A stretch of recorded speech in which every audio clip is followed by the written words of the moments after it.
the Niners are 1 quarter away from winning the Super Bowl. Yeah, buddy. One quarter. I hear you.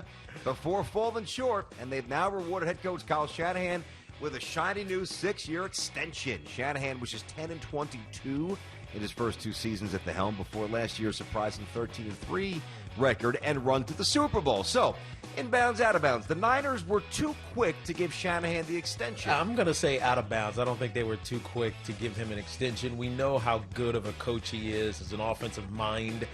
This even goes back to his days with Washington as the coordinator with Robert Griffin III, and he brought that unique style that had them successful until RG3 got banged up. So I'm going to say out of bounds of that one, BT. But here's another interesting thought. Yeah. This, in the last 4 or 5 seasons, the San Francisco 49ers have been either a quarter away or 4 yards away from winning a Super Bowl, right?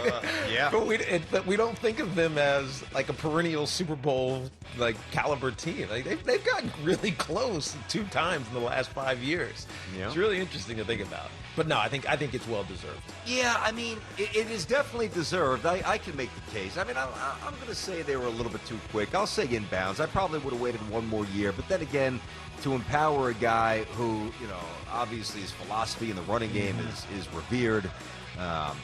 It obviously works. The players like him.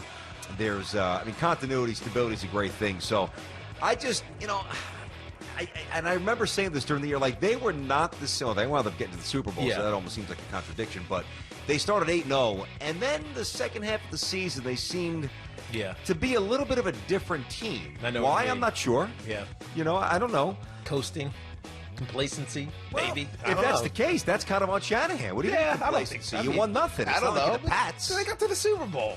You know what I mean? I hear you.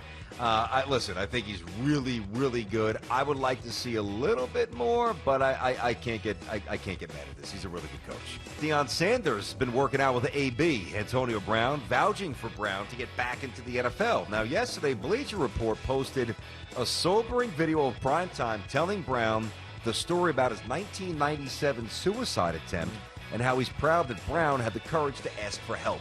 All right, inbounds, out of bounds. Antonio Brown has shown enough remorse and willingness to change to get a shot in the NFL this season. Yeah, I'm going to say inbounds, but not necessarily because he's shown remorse or things of that nature. I think he's just changed. He's less bombastic on social media.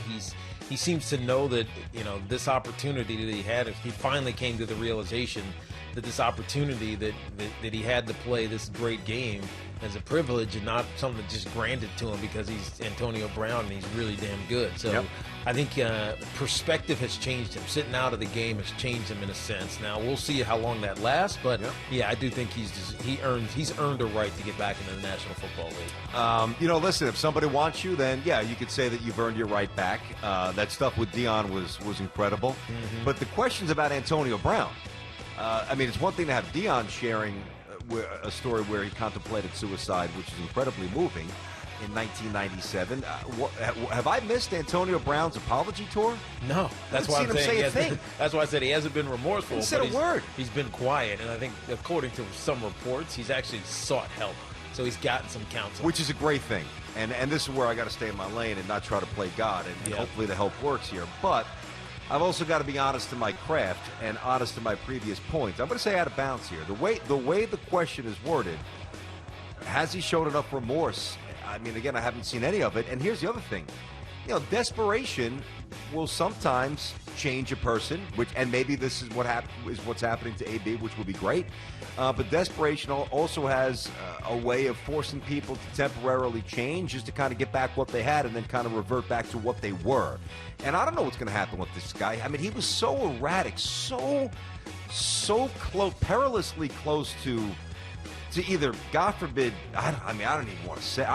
It looked dire.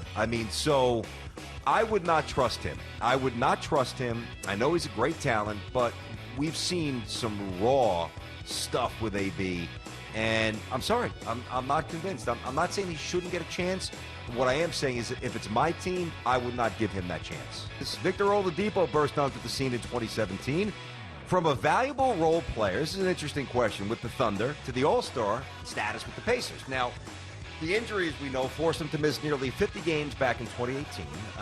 Oladipo saw a scoring average drop from 23 a game in 2017 down to 14 last year. Now there's a report on ESPN quoting scouts and execs around the league saying that they're skeptical about committing a max long-term contract for the 28-year-old, with one saying, quote, "This guy's had a relatively long career and just 1 year at an all-star NBA level. And last year he wasn't really even that good before he got hurt," end quote. Oladipo's closer to the role player he was in Oklahoma City than the all-star he was in his first year with the Pacers. This is an interesting question, BT, Yep. and I'm going to say at inbounds, I think he is actually he's closer to that role player. Some of that may be circumstance because of the team that is in Indiana right now, and as much as they missed, at least we talked about them missing Victor Oladipo, they kind of didn't. You know what I mean? No, they didn't. Right? They didn't. Malcolm Brogdon played really well. Sabonis was good, and Miles Turner. Like the combinations of players that they had were winning basketball. And in fact, when Oladipo came back, I can't remember the number. I think they lost like 8 in a row, maybe 10 in a row. And so he hasn't been adaptable in his game. Like when it was just him, he's an all-star. But when you have to play team basketball in order to win, he's not quite that all-star level player. And if you're looking for a championship, I'm not sure he's going to be the guy, especially on a long-term max contract. To be fair, he's probably better than a role player, but to be additionally fair, he is a little bit sub-max player in my opinion. I'm just not sure what he does great, you know? What is his best skill set? He's not a sniper. He's around 34-35% from downtown for his career. Overall, his overall field goal percentage is really not great. You know, he's a big athlete, but with that quad injury, you know, that's an explosive set of muscles right there. You know, who knows how it hinders him long term. And, you know, he's not a prolific playmaker. He's just a good player. He's good. He's really good. Yeah. Tune in next time for another edition of Inbounds or Out of Bounds with Tiki and Tierney.